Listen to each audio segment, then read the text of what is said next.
Welcome, welcome. What's going on, family? Welcome to another episode, the second episode of Apostolic Insight.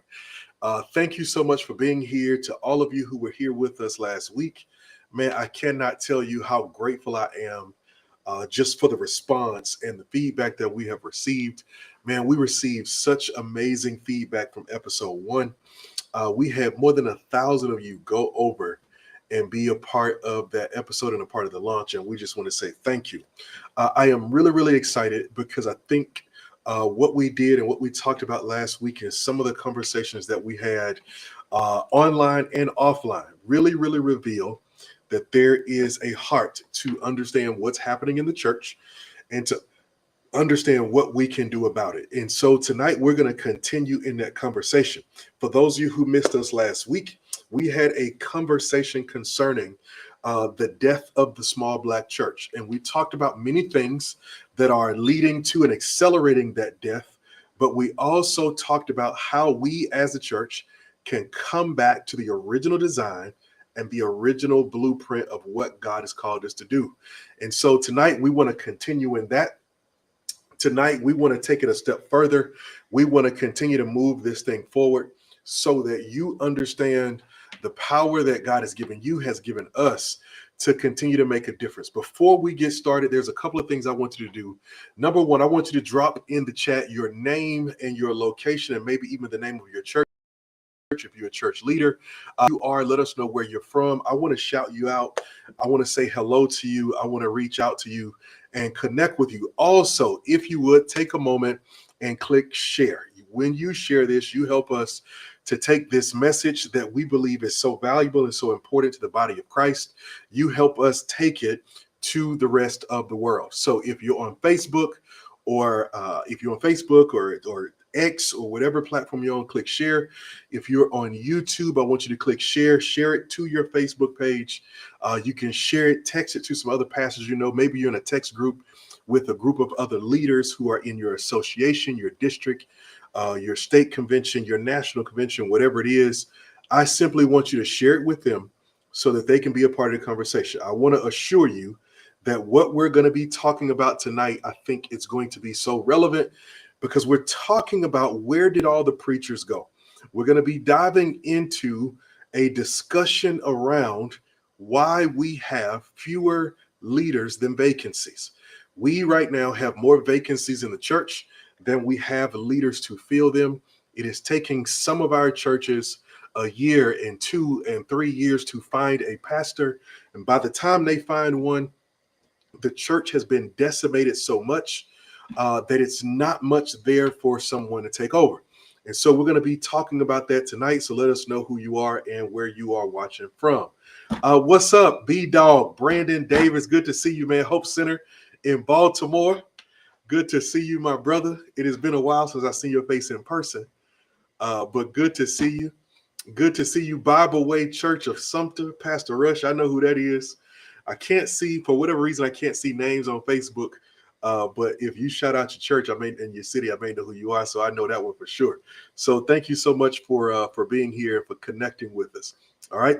I want you to continue to do that. Continue to jump in the chat.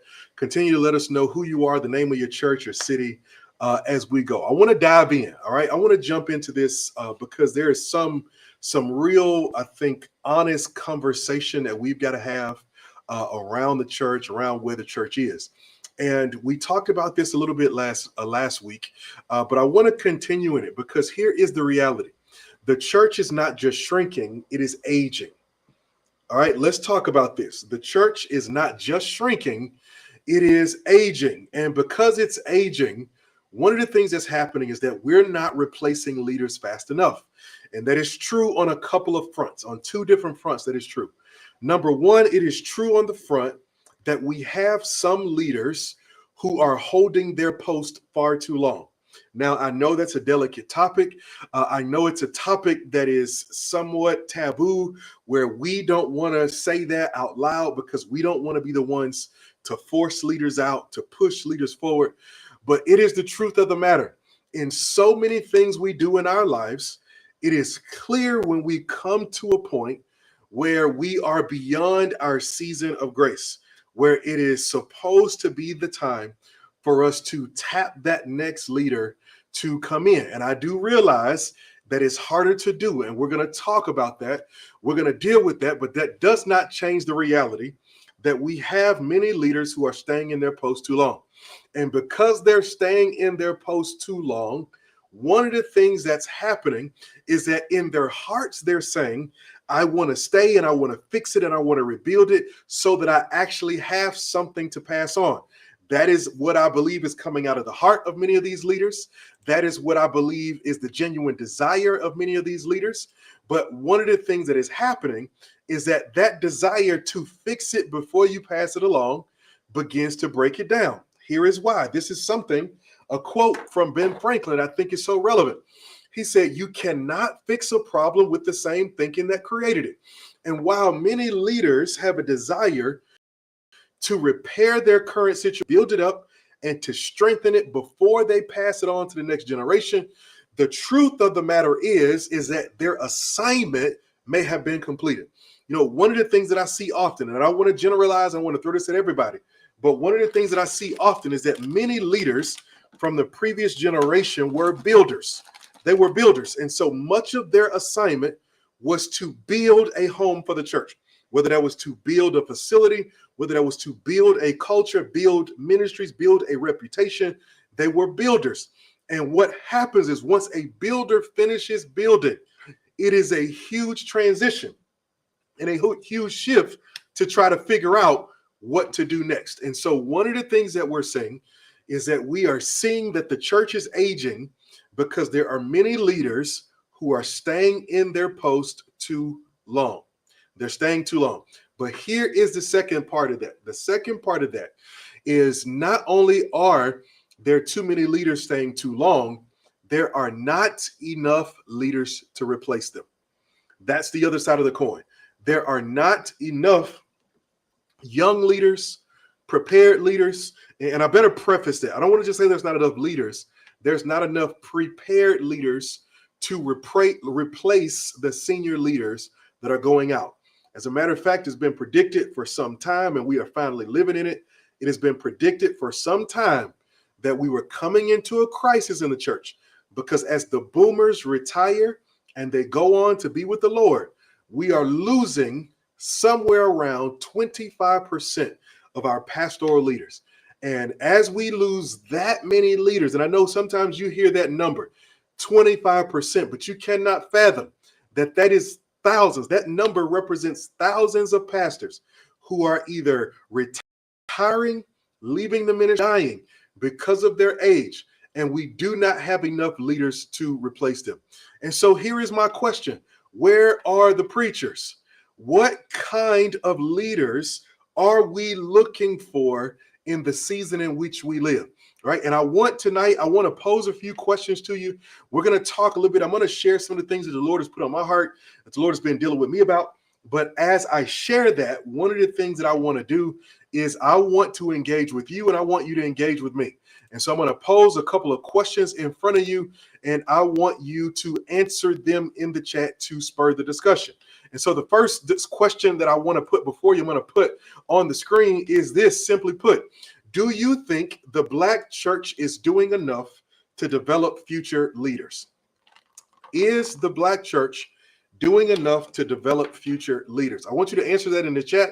I want to see your responses. I'm going to pause and I'm going to engage with your responses. So I'm going to give you some time to write that out. All right. But I want to talk to you about three things around this idea of where are the preachers. I believe, or four things rather. I believe that there are some things that we can point to, some things we can clearly see that point to reasons for why we have ended up where we are. And so as we begin to point to that, as we begin to dive into that, I want to make sure that we can begin to have a part of this conversation. All right. So I want you to answer that first question. Do you think the Black church is doing enough to develop leaders? If you think we are, I want you to tell me a little bit about it. If you think we're not, I want you to tell me a little bit about that. All right. So let's talk about four reasons of why I think we ended up here and how we got here. Number one, I believe the pastoral pipeline is broken.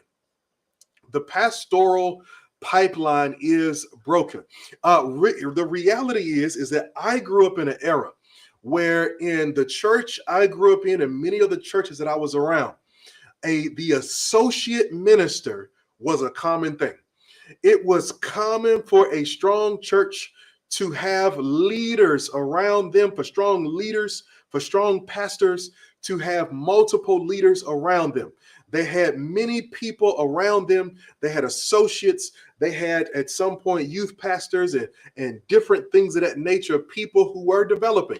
In some cultures, there was even a deaconate to pastor pipeline where you would see a group of deacons who would often desire to be developed and to come forward, and they would eventually grow up into pastors. I remember as a young child being there for the trial sermon of many pastors and preachers who would go on to teach the word and listening to the questions they had to answer and listening to the things that they had to discuss.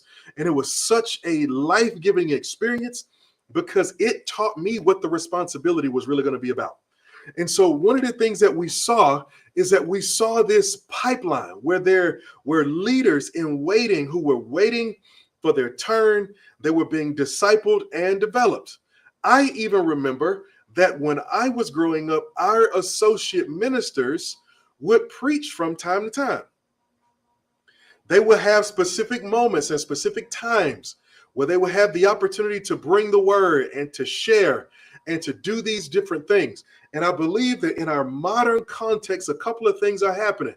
Number one, our young people are not staying long enough to be developed. They're not staying long enough to be developed. Today, if somebody feels a call to ministry, it seems to me like their first thought is, let me plant a church. Let me plant a church, right? And I'll be honest with you. Many of the churches that we are planting do not deserve planted. I'll say it again. Many of the churches we're planting do not deserve to be planted. And it has nothing to do with size. It has nothing to do with gifting. It has everything to do with the motive of the planter. Because when these young ministers and preachers go out to plant churches, all they see from where they sit is preaching. And they don't realize that preaching is probably the easiest thing that a pastor gets to do. And as a result, they're going out unprepared. I was getting ready for a call. I had a call on my schedule for a pastor who wanted to talk. He was getting ready to plant a church. And I always research people before I meet with them. And so I went on his social media pages and I began to look. He had a page for the church, a page for himself. And as I began to go and look, one of the things that I discovered is within about 10 minutes, I could clearly see that this was likely not going to be a successful church plant. And I do not say that from a place of arrogance, as though I am somebody who understands and knows everything. What I am saying is I could clearly see there was no real plan or strategy to launch the church. He had simply said something out of his mouth and was trying to walk in and live in what he said. And so I think one of the reasons that our pastoral pipeline is broken is because our young leaders are not sitting long enough. But the flip side of that is I believe our elder leaders are sitting on our young leaders for too long.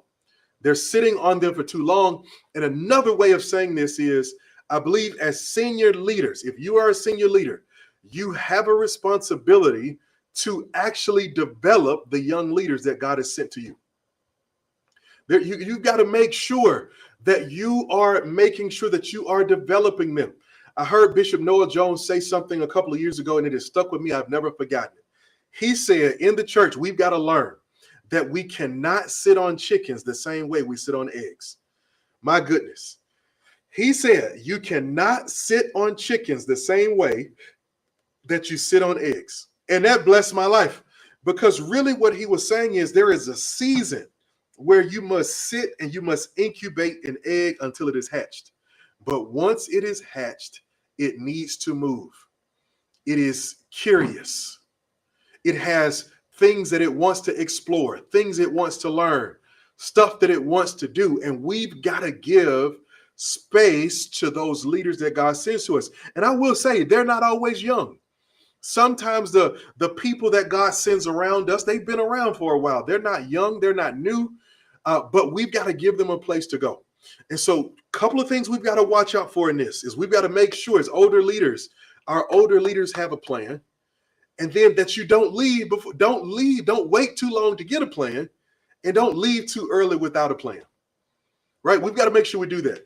And then also, young leaders, we've got to make sure that we're not avoiding the challenge of being developed in ministry. We've got to make sure we're not avoiding that. Sometimes as a young leader, you see too much, and you see the trauma, you see the burnout, you see the frustration, you see all these different things. You've got to make sure that you understand for every season of your life, there is a mentor. I was having this conversation with my wife earlier, and I was thinking about this because in every season of my life in ministry, God has sent me a pastor, a mentor, a leader who can speak into who I was in that season and where God was calling me to go. And you've got to understand that for every place that God wants to send you and take you, there is often a guide that he will put in your life. And so you've got to find that guide, and you've got to hold on to it. You've got to hold on to it. All right. So we've got to understand that the pastoral pipeline is broken. The scripture says this, that the harvest is plentiful, but the laborers are few. And I believe that our laborers are few, not because God stopped calling new ministers and new preachers and new leaders, but it's because we stopped preparing them. I want you to think about this. How do ministers get trained in your church?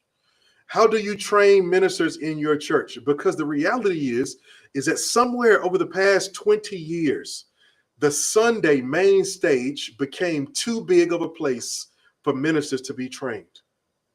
The stakes got too high. And I'm not arguing whether or not that's right or wrong, because for many, it is absolutely a reality. I think the onset of virtual ministry, the onset of this time where everything is public. In the past, in a time where I was growing up, a leader could come up and be trained to preach, and he could preach a terrible sermon, and nobody knew but the people in the room. And today, if something happens in the church, it might be on the shade room before you get home. It might be on one of these, Christian gossip platforms. And so one of the things that we've got to understand is the church pipeline, the pastoral pipeline is broken, but we can fix it by preparing people. All right. Number two, the second thing is the reason that I believe the preachers have started to disappear and we see a lack of developed leaders in the church is because young leaders often feel unseen, unheard, and underdeveloped. Young leaders often feel unseen, unheard, and underdeveloped. Here's what I mean. There are many young leaders in your church, and not all of them are waiting for a microphone. Not all of them are waiting for an opportunity to preach. Not all of them are waiting for what you're going to offer to them, because we live in a time where they can build a platform somewhere else. As a matter of fact, I know of a young leader who took to social media, created this kind of thing where he does like a 60-second Bible study or something like that he puts together like a short Bible study. And he eventually developed an audience larger than the one at the church he was serving. Because here's the reality is that we have got to, if we're going to have young leaders, we've got to put them to work.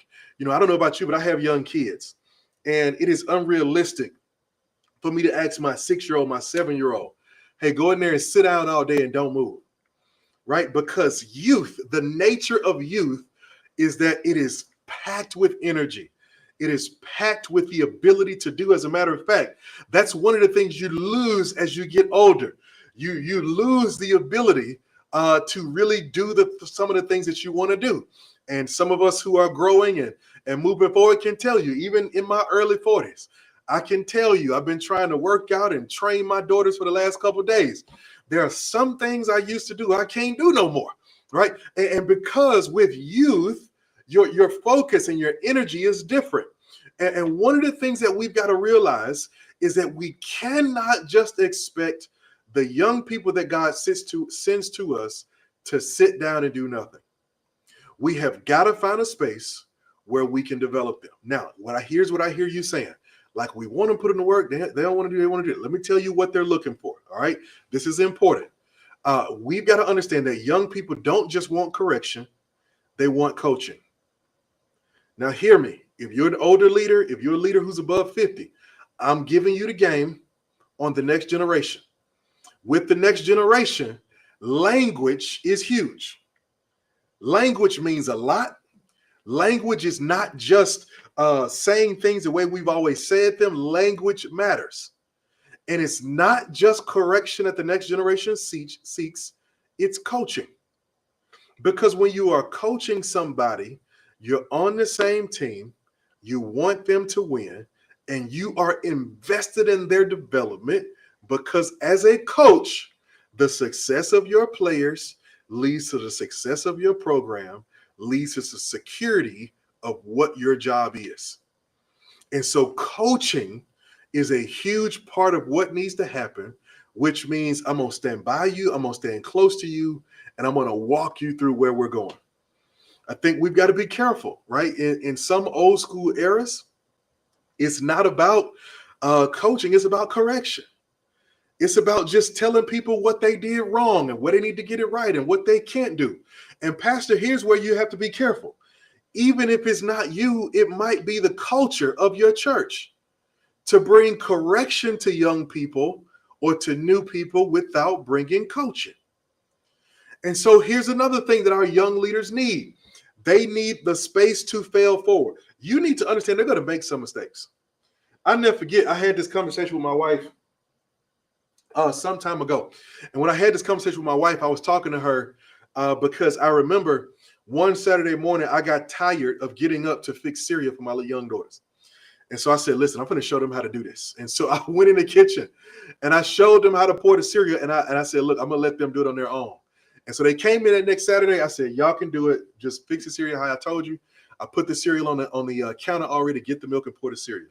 She said, baby, they're going to make a mess. I said, oh, I can guarantee it. Oh, I can guarantee they're going to waste some milk. But it is the holding of the milk on your own that teaches you the weight of it, that teaches you how to balance it. You can't learn how to balance that jug of milk by watching me hold it. At some point, you got to hold it yourself. And if I'm teaching you to hold it and I'm going to allow you to hold it, I've got to know that the first 2 or 3 times I may have to pick up some spills. I may have to go in there and clean up behind you. I may have to do some things. But by the time we get through a few of those tries, eventually you're going to be able to do it for yourself. And the good thing that I knew too is that eventually, not only were those kids going to be able to fix cereal for themselves, they was going to be able to fix some for me. And here's what we're missing. If we don't give young people the space to fall forward, they cannot mature enough to come back and carry us later. That's why our pipeline is broken. We've got to give them space to lead and understand their learning as they go. Man, how easily forget the mistakes we made early in ministry. Man, there's some stuff I did early in ministry. I cringe when I think about it. I cringe about the liberties I took with the text when I was preaching because I was trying to get a shout out of people. I cringe about the decisions I made and the stuff I said to people. I cringe about how I handle God's people. And yet I'm grateful that he was patient with me and he held me so that because he knew at some point I would get to where he wants me to be. And you can develop the leaders you need, but you've got to be willing to go through it. I heard Apostle Tony Arami say it this way. He said, you can't have babies and not want to deal with poo. He said, if you're going to have babies, at some point, you got to be okay with changing diapers for a season. It's a part of the journey. It's a part of the journey. And so it means you have to give your next generation significant things to carry. You got to give them significant things to carry, not just busy work, but give them significant things to carry. The truth of the matter is that you have got to train your leaders like maybe at some point they're going to go and lead without you because many of them will. And we cannot forget the eternal nature of what we do. Every leader you build is not for your house. See, now I'm getting off track, but I feel like we got to talk about this. Every leader you build doesn't owe you to be with you forever because that's your plan, but it may not be God's. It may not be God's plan. And so what you got to understand is you got to build them like, yes, they may one day leave. Yes, I'm raising my kids knowing the day is going to come. I'm raising my daughters knowing that the day is going to come where they're going to walk down the aisle and get married, and some other man is going to be number one in their life. And I'm not fighting against that. I'm praying for it, and I'm praying that it's the right man, and it's God's man. Because if it's God's man, guess what? It's right. And although I've been number one in their lives forever, I'm going to take a back seat because this whole thing is bigger than me. The same thing is true in ministry. It's bigger than us. It's bigger than you. It's bigger than what's comfortable and what feels good. We've got to begin to give people real opportunity at ministry. And here's one of the things we got to understand. I'm going to say this. I know it's what I'm saying is a hard thing, but people transitioning as God called them to is not betrayal. It's not betrayal. You know, when God calls people to move, it's a reason. There is a reason he does it. And it pains me that I didn't learn this lesson earlier in ministry, because I walked away from a move of God because I didn't understand that it wasn't people who were doing me wrong when they transitioned and moved on. It was a part of God's plan. Now, they could have done it better. They could have done it with more with more respect and more honor. But sometimes God moves people, and we got to be okay with that. We've got to give people a chance to make mistakes. If you don't give people a chance to make mistakes, you end up using the same people over and over again. Let me ask you a question.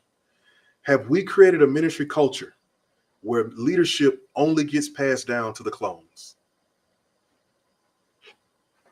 My Lord, today.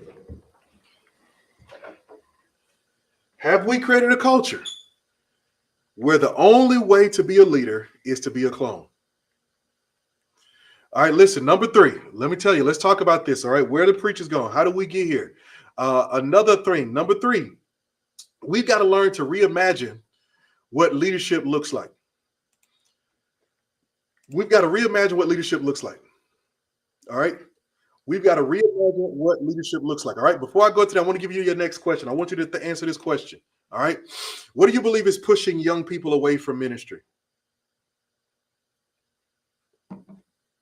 Why are young people saying no to ministry? I want you to answer that in the chat. Put your answer in the chat. We're going to come around to it, all right? Put your answer in the chat. Why are they walking away from ministry, all right? Number 3, we've got to reimagine what leadership looks like, all right? I want to advocate for something tonight that I think would be a blessing to the church. I want to advocate for an apostolic model to replace our solo pastor model. I want to advocate for an apostolic model and not just a solo model. When I talk about an apostolic model, I'm talking about a model where leaders of varying gifts come together for the sake of building something stronger than they can build on their own. That's what I'm advocating. For leaders to come together for the sake of building something bigger than what they can build on their own. Meaning that I envision a day where on one staff, on one church staff, you have 4 leaders who could lead their own church, but choose not to. Oh my goodness. Come on. Come on. I envision a day where we have that. And I feel uniquely qualified to say that because I'm living that out right now. I know that I could lead a church. I have led churches before. I have led churches to growth and to health. I periodically get invitations to lead churches, but I do not feel called to be a senior leader. Instead, what I have done is I have partnered with another senior leader who has a different set of gifts than me. And so as a result, he gets to do the things that I would not enjoy doing or do not want to do. And I get to do the things that he does not enjoy and does not want to do. I take it a step further. He can do things that I cannot do. I can do things that he cannot do. But because we are committed to this model of building something that is bigger than us, we have put those egos aside and come together for the sake of building something bigger. And here's why I think so much of this model is a struggle, particularly in the Black church. This is why this is so difficult. One of the reasons that this model is so difficult is because it takes concessions on both sides. It takes concessions on both sides. If that model is going to work, if you're going to have other gifted people around you, or let's just say you got one really strong gifted leader, it's going to take concessions. It's going to take concessions, right? So if I'm the leader who's coming under authority, I've got to make the concession of understanding that I am not the lead visionary and that I have to be willing to take instruction and take it in stride. I got to put my pride to death. And I can't be walking around saying, well, look, I know what I'm doing. Let me do what I want to do. No, I got to make a sacrifice of saying, hey, at the end of the day, you're going to be responsible. At the end of the day, you got to deal with stuff I don't have to deal with as a senior leader. And so I've got to submit and surrender to that authority. That's the sacrifice I've got to make. If you're going to be the senior leader who's going to have somebody gifted, you've got to make sacrifices too. A part of the sacrifices you've got to make, number one, is opportunity. You've got to give that leader opportunity to live out their gifts, because it is a challenge to be greatly gifted of God, yet make the sacrifice to do most of your work and have most of your impact behind the scenes. And here is one of the things, all right? And I've said this over and over. I've been in this situation more than once where I was an Undersheperd. And one of the things that I always said to that leader, I said, listen, I'm not concerned about being seen and acknowledged by people. I'm not concerned about being seen and acknowledged by the world and the congregation. There are things that I will do that they will never know I did. There are things that I'm going to do that the senior leader may get up and talk about and will receive credit for, even though I did it. I'm okay with that. I don't have a problem with that. Here's what I do ask, though. I ask that you always let me know that you see the value in what I'm doing. I'm not talking about come back and constantly affirm me. I'm simply saying, by recognizing here is my contribution and allowing me to make the contribution that I make. And that's me. But here's one of the things that I've learned from being on the receiving end. As senior leaders, you've got to be willing to acknowledge the contribution of your leaders and provide them opportunity to walk in it. Second thing, another thing, this is very important. Not only do you need to be able to acknowledge their contribution, number two, you've got to be willing to share some authority. You got to be willing to share some authority. You've got to be willing to share some authority. This is one of the reasons I believe most churches struggle with high capacity people. I'll never forget this. I tell this story all the time, but I'll tell it again. There was a lady who was at a church. Her and her family were going to a church. She was a longtime greeter at the door, and she was at this church for many years.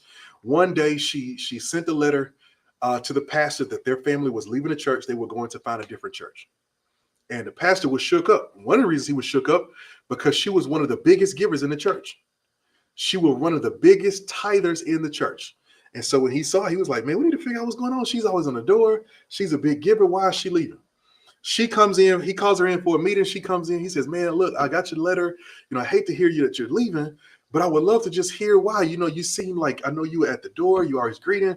You're a big giver. Why were you doing that? She said, well, she said, Pastor, in my secular job, I am the COO of one of the top 3 largest telecommunication companies in the world.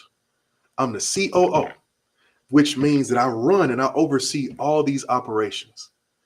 But when I come to church, there is no opportunity for me to be anything more than a greeter at the door.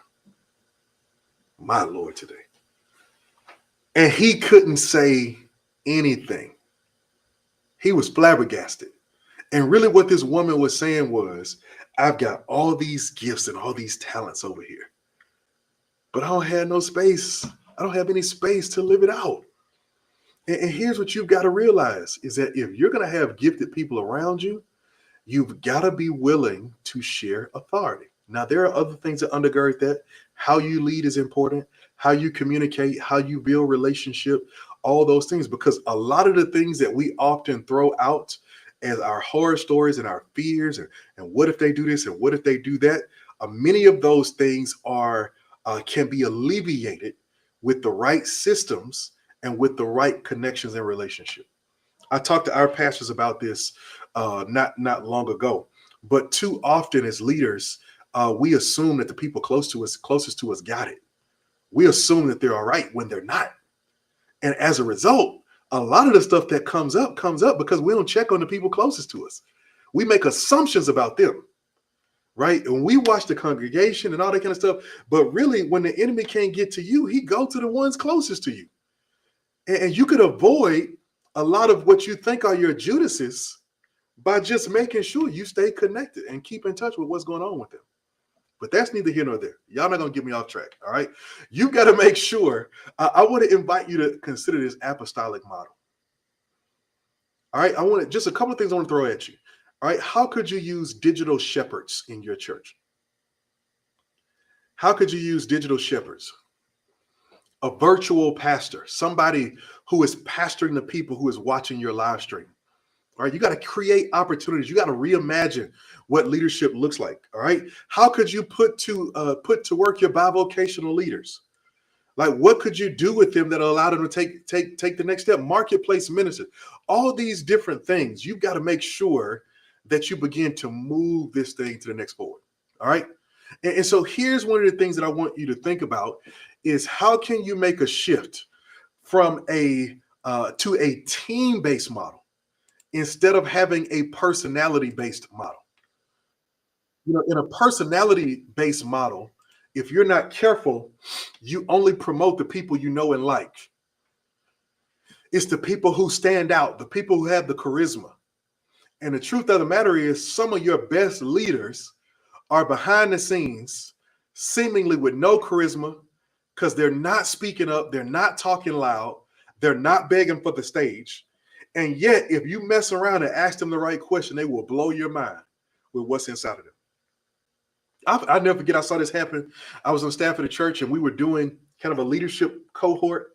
And I did this cohort where I broke all these leaders up into groups and I gave them Bible characters and they had to do a Bible character study, right? Where they had to, give me a summary of the person's life, tell me how they were like them, how they were not like them, and preach a 3-point sermon, put together a 3-point sermon about their life. And then I randomly picked people from each group to come up and speak. Listen, one of the quietest people in the room who never talks came up and gave the most sound word that you would ever hear. It's about moving to a team-based model. You got to build a model where you can have multiple people. And here's why, Pastor, listen to me. You don't know what's coming next. You don't know what's coming next. You don't know. And that's a part of why we're recovering from COVID. COVID took some of our church's core people, and we didn't have a pipeline in place to replace them. And so here we are 5 years later, and we're still reeling. Right? And so what we got to realize, man, is that instead of looking for the next superstar, you need to build a strong system that will empower many voices. Instead of looking for one who can come out and say, oh, this one person can do everything, find you 10 people who can do something and put them all at the table and train them together. Empower them together. Help them take the next step. All right. Last point, number 4. All right. Let's review where we went. All right. The pastoral pipeline is broken. All right. We talked about that. We talked about young leaders, how they feel unseen, unheard, undervalued. We talk about reimagining what leadership looks like. All right. Now, number 4, let's talk about how we can fix it. I want to give you, y'all know I'm practical. I want to give you some practical strategy. All right.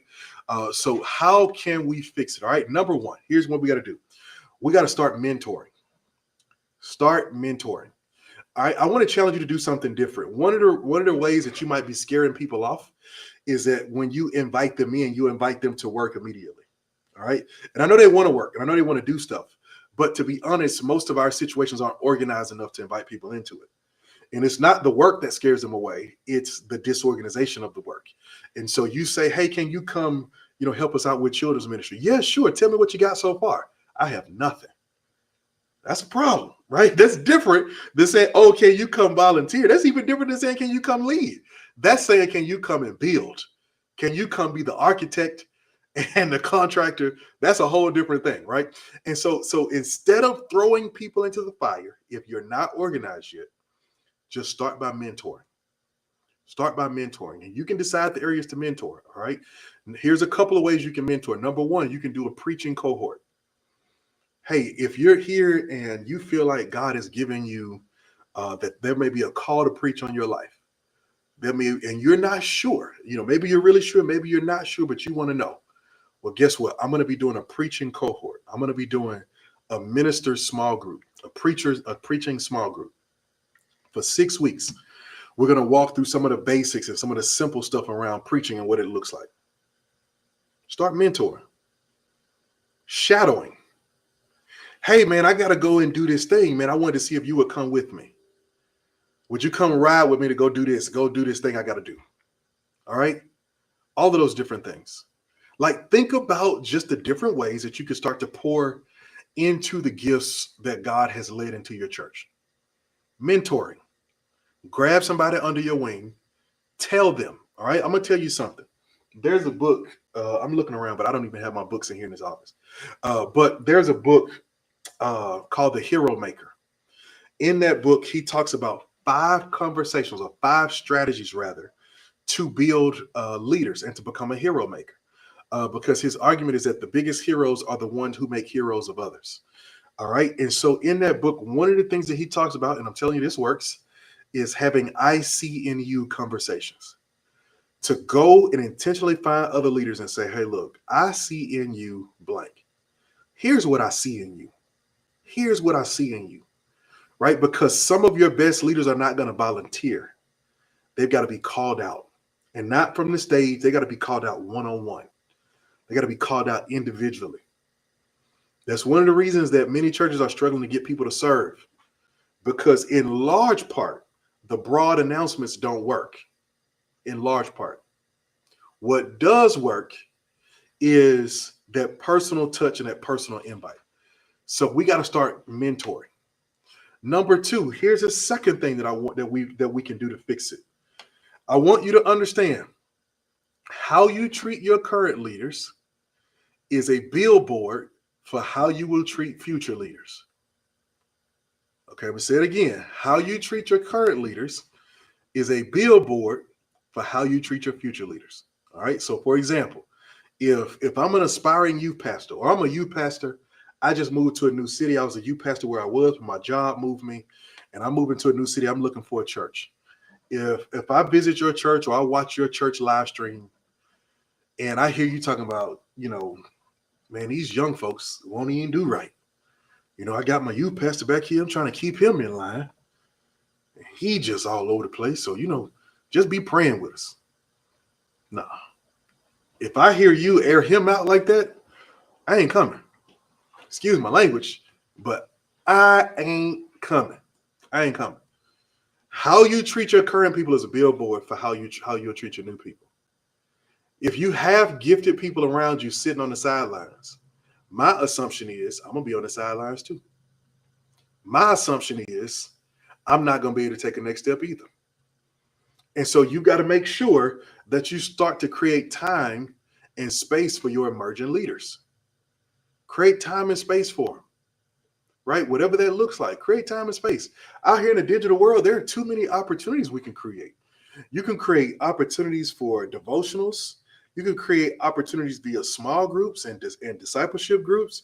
You can create small opportunities through Bible study and all these kind of things. Like, you can create opportunities to do it, right? One of the trends that I've seen, some that I really like, I really love when senior leaders teach with their developing leaders, where they sit right there with them and they talk back and forth in a conversational method, giving them a chance to develop their cadence and their rhythm and put their words together, but also having the security of, if you say something off, I can say, I think what you meant to say was blah, blah, blah. And I got you, though. I got you. Yeah. But, and you can fix it. There are too many ways to create opportunity. Too many ways to create opportunity to throw it away. So start mentoring people and create a space for emerging leaders. Create a space for them to serve, for them to get involved, for them to start doing things. All right. Here's the thing I think about. What if every church committed to developing 3 new communicators in the next 12 months? 3 new communicators, 3 people who right now don't preach, don't speak, don't have any opportunity. What if we all committed to developing just 3 new communicators? Come on, somebody put the number 3 in the chat. 3 new communicators. If we all just committed to developing 3 new communicators in the next 12 months, what a difference it would make in the body of Christ.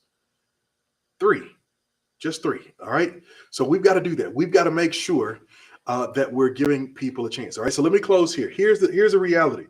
The future of the Black church depends on new voices. The church is not just shrinking, it's aging. It's not just shrinking, it's aging. We are getting a number of leaders that we don't have enough young leaders prepared to replace the leaders that we're losing. Y'all, and it's going to get worse before it gets better. Listen to me. I was having a conversation about, they talking about this another strain of COVID. I believe it was in China. He said one of the symptoms is what they're calling razor blade throat. Your throat's so raw and hurts so much that it feels like you're swallowing razor blades every time you do something. Like, listen to me. We've got to get prepared. The body of Christ got to get ready. This is our time to shine. Like, this is our time to shine. It is our time to step up. All right. And so we've got to step into it, because here's the reality. The church itself is God's idea. But who leads next? That's our responsibility. It's God's idea, but it's our responsibility. And so we've got to step into it, and we've got to make sure we pop in. All right. So I asked you a couple of questions earlier. I want to give you your last question. I'm about to go back and start responding to some of your other questions. All right. But I want to know, if you're in the chat, have you ever felt a call to ministry, but didn't know what to do next? Maybe there was no clear path. Maybe you didn't know what to do. Maybe there was no platform, whatever it is. If that's you, tell me where you are. All right. So I asked the question, is the Black church doing enough to prepare young leaders? And Pastor David said historically, the Black church has been very territorial. Absolutely. Absolutely. And that's why I said, if, and again, I envision this is just my heart, but I envision a day where churches have 4 leaders who could be senior pastors on the same staff. In order for that to happen, everybody has to give up something. Everybody has to give up something, right? And so we got to pull out of that territorialism. That's the only way we got to do it, right? We got to do it, all right? Here's another great statement. Every leader you build may not stay in your church. That's true. You got a kingdom responsibility. Truth be told, all of us didn't stay in somebody's church. All of us are where we are because we went somewhere temporarily and left. In some places we may have stayed for a long time, right? But it's so important that we got to do. All right. Look at this, Miss Sandra. Look at what she said. This is in response, I believe, to the question, why do you believe young people, what's pushing young people away from ministry? They don't see themselves. That's true. Like the revival of a generation in your church starts with the first one who's willing to stay. It's connecting with a leader who's willing to come in and stay. And unfortunately, because we have not done a great job of putting together systems, because at some point parents started to value extracurricular activities more than they did, keeping their children involved in ministry in the church, I think, and this is just my belief, I believe that the youth pastor is about to go the way of the musician, where today in most church cultures, you cannot get a musician unless you pay them. You can't get one. You can get ministers and you can get pastors and you can get some of these other things, but it's very hard to get a musician unless you pay them, right? And I'm not saying that that's necessarily a bad thing, because I think, music is a skill set that not many people have, and we have to honor it differently.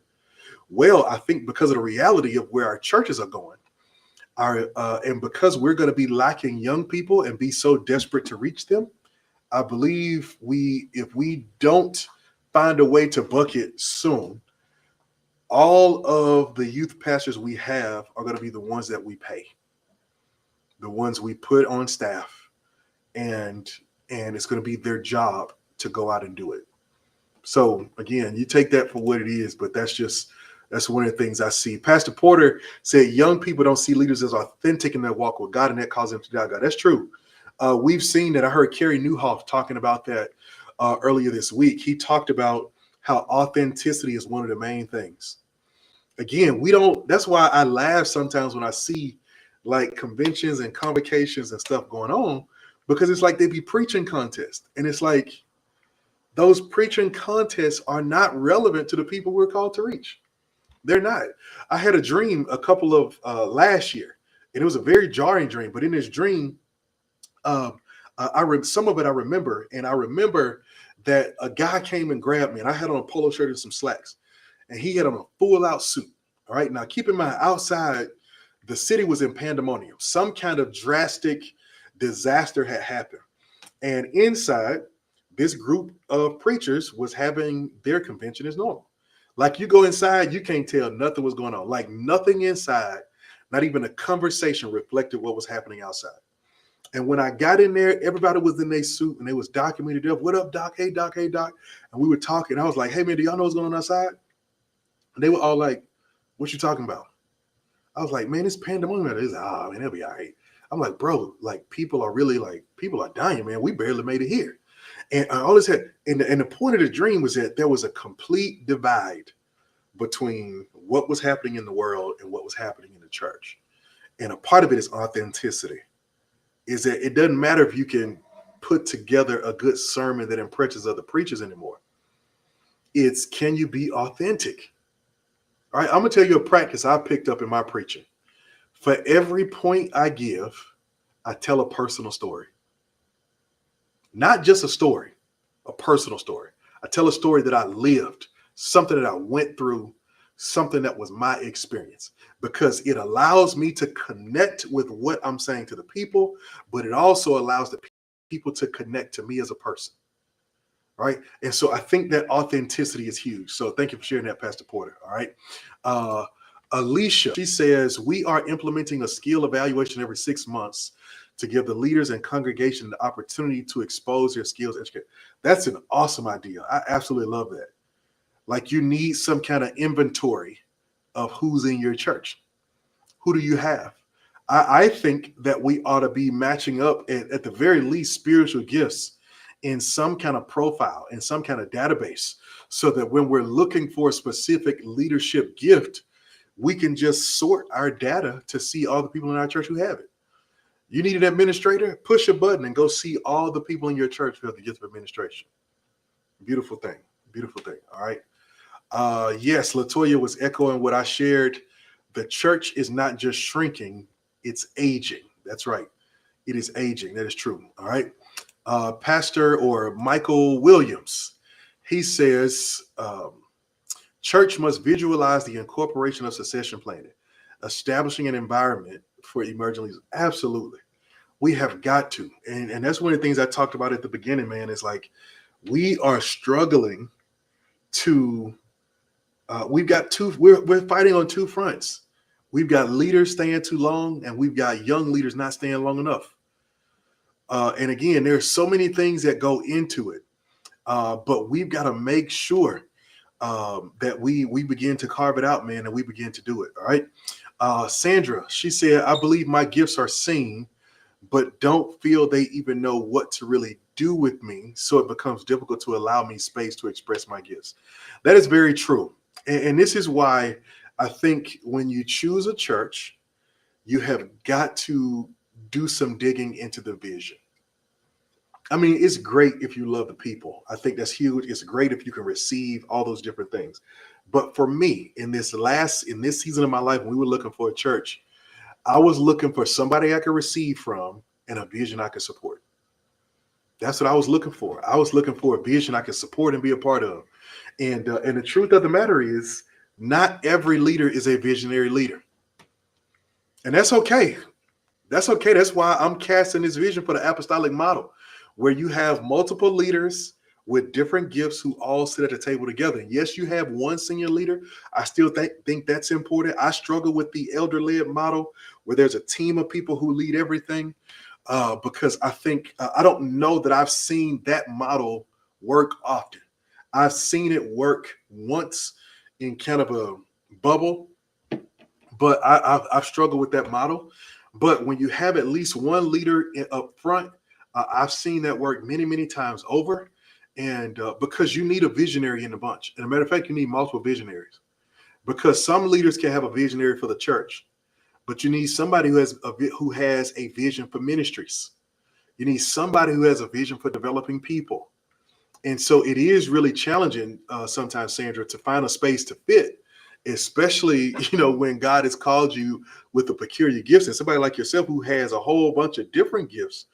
That can be intimidating, not necessarily to the pastor, but to the people around the pastor.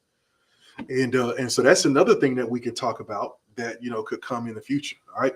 Another question, Pastor Barry. He says, "What do you do when the leader's family are in authority at the church and in the top positions, and you want to work in ministry?" Man, that's tough.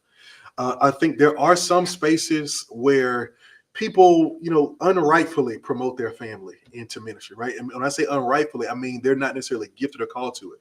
I think there are also situations where the family grew up in it and they are the perfect fit. So for that reason, I don't argue nepotism when you see sons and grandsons and daughters and granddaughters step into leadership, because they've had a front row seat to the last leaders, and if it's been successful, that's been proper training. But that being said, in your situation, one of the things that I would really encourage you to do and to lean into is, you, of course, nobody comes in and goes to the top positions and goes directly to what's out there and what's in front.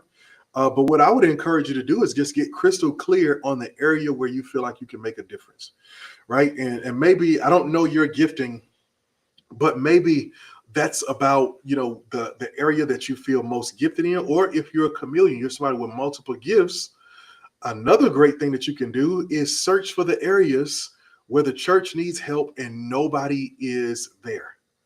I call it the low-hanging fruit. Find the low-hanging fruit, man. Find the low-hanging fruit. Find the areas that they're not touching. I've moved in twice to take over existing churches and do sort of a revitalization kind of work. And each time I started with the things they weren't doing, not the things they were doing. I started with not trying to infringe on territory and not trying to figure out who was leading what. I started with, okay, nobody's touching this discipleship thing over here for something. So I want to ask if I can serve in that area. Nobody's doing this. Here's a pain I see. I want to go in that area. And so that's why I would start. And that's it, because that's a tough deal. It can be sometimes challenging to navigate family and ministry. But I encourage you to find a place to serve. I was having that conversation today with some other ministers and pastors. And one of the things that we said is serving is always a good response. Serving is always a great way to establish yourself.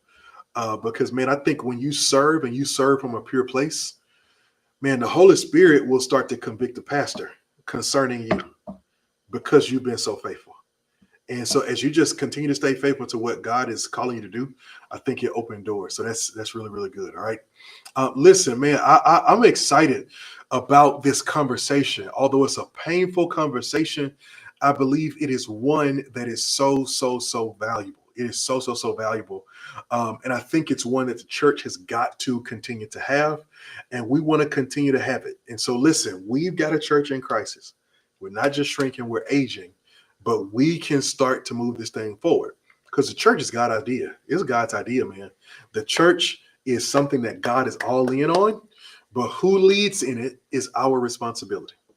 Oftentimes, as we get in leadership, God gives us the responsibility to determine what happens next. That's a lot of authority that God is putting in our hands as leaders or in your hands as senior leaders. And so we've got to honor it by making sure that we step up to the plate and do what God has called us to do. All right. As always, before I get ready to go, I want to say thank you to all of you who were on here. Dr. Tanya Dove, Queen Aza, Tyrone Berry, Sandra, good to see you. Michael Williams, my boo thing, Miss Latoya Tolbert, Andre Evans, Alicia, good to see you. I see some others on Facebook. Tay, good to see you, man. Pastor Rush, good to see you. Pastor Davis, good to see you. Pastor Harbaugh, good to see you, man. Thank y'all so much for being on and for connecting, man. And I pray that you can take something away that you can use. All right. Before we close out, as I get ready to pray, I want to invite you one more time. Do me a favor, just click share. Share this with somebody. I'm going to end this live in just a moment, but they'll be able to go back and watch it. I'm going to leave it up. It's going to be there so that others can see it. But just help me go ahead and click share. And if you know somebody who needs this, maybe you were just having this conversation with your team, with your pastor, with another pastor that you know, somebody else in ministry. Just take a moment and tag them. Just at them in the comments and tell them, hey, man, you need to come check this out. Hey, sis, you need to come and look at this. Help us spread the word as we continue to build. As I said before, episode 1 was absolutely amazing. Over 1,000 of you came in and engaged with that episode, which is just absolutely phenomenal. I'm so grateful for it. And I want to encourage you all to keep coming in. If you're here on YouTube, go ahead and click subscribe. We are on a mad dash to get to 1,000 subscribers. We are about to hit 700. We're about to get to 1,000 subscribers, but we need your help. So take a moment, go ahead, click subscribe as you prepare to share, and let me pray for you. All right. Father, I thank you so much for every leader who is represented on this call. I thank you for all the people who fall underneath their influence. I thank you that you have gifted them with a vision and a heart for your church. God, we know that we don't all get it right. There are places where we miss the mark. There are places where we fall short. But we know in spite of all those things, Lord, you are good. And because you're good, you give us chance after chance after chance. And so, Father, here's what I'm asking. That same grace that you pour on us, help us to pour it on other people. Help us to give people an opportunity to develop. Help us to give people a chance to grow in their call. Help us to give people a chance to grow through the mistakes that they've made in the past. I pray even now for those preachers who made mistakes in one of their previous times preaching and lost the trust of those above them. I pray for those who are called and don't know where to start and don't know where to go. God, I pray that you would just bring the right kind of order to your church. I believe it is apostolic order that follows the model that you set for us in the New Testament. Order whereby we are always thinking about moving the big C church forward as we lead the little C church. So, Father, I pray your grace and mercy upon these, your people, that you would go with them, be with them, guide them, give them the right words for every conversation.